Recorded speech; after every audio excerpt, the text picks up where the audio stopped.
अनुसूचित जाती प्रवर्गातील नागरिकांसाठी राबविण्यात येणाऱ्या विविध कल्याणकारी योजनांचा प्रभावी लाभ लाभार्थ्यांपर्यंत पोहोचावा, तसेच विभागांमधील रिक्त पदे तातडीने भरावीत, असे निर्देश महाराष्ट्र विधानमंडळाच्या अनुसूचित जाती कल्याण समितीने आढावा बैठकीत दिले। महाराष्ट्र विधानमंडळाच्या अनुसूचित जाती कल्याण समितीने जिल्हाधिकारी कार्यालयात विविध विभागांच्या कामकाजाचा सविस्तर आढावा घेतला।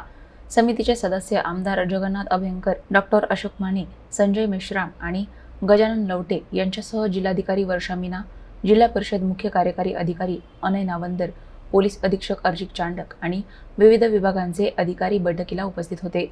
अनुसूचित जाती कल्याण योजनांची काटेकोरपणे अंमलबजावणी करून पात्र लाभार्थ्यांना त्याचा प्रभावी लाभ मिळावा, यावर समितीने भर दिला। स्थानिक स्वराज्य संस्थांनी या त्यांच्या उत्पन्नावर 5% निधी मागासवर्गीयांच्या कल्याणकारी योजनांसाठी खर्च करावा, तसेच दलित वस्ती सुधार योजनांमधील कामे गुणवत्तापूर्ण करण्याचे निर्देश देण्यात आले। वैयक्तिक लाभांच्या योजनांचीही प्रभावी अंमलबजावणी करण्याच्या सूचना देण्यात आल्या। याशिवाय विविध विभागातील रिक्त पदांची माहिती अद्ययावत करून भरती प्रक्रिया वेगाने पूर्ण करण्याचे निर्देश समितीने दिले।